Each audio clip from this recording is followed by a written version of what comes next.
John Hargrove was prominently featured in the documentary Blackfish. He worked at SeaWorld for 12 years. He's been on tour for his book Beneath the Surface, Killer Whales, SeaWorld and the Truth Beyond Blackfish, where he accuses SeaWorld of abusing its killer whales.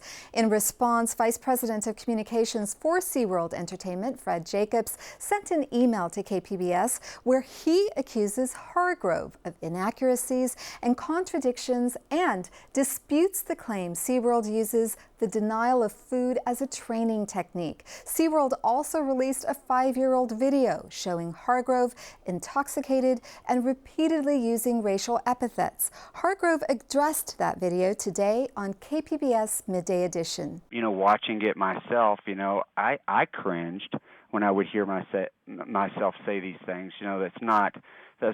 That's just simply no dancing around it. That's not a word that should be used. You just don't use that word. You don't use it when you're angry. You don't use it when you're intoxicated and you're obnoxious and you think you're being funny, because you're not being funny. You just don't use that word. So I regret it. I wish that didn't happen. Hargrove says in his book he explains what he calls the culture of SeaWorld, how animals and people are treated. I was happy at SeaWorld for a long time, and I believed in everything that they said. But then slowly over time, you see the damaging effects of captivity on these animals, the worn down teeth, the collapsed dorsal fins, us having to drill the teeth, all the medications we had to have the whales on. And then when they started separating mothers from their calves, and then the forced artificial inseminations, and often even at unnatural ages.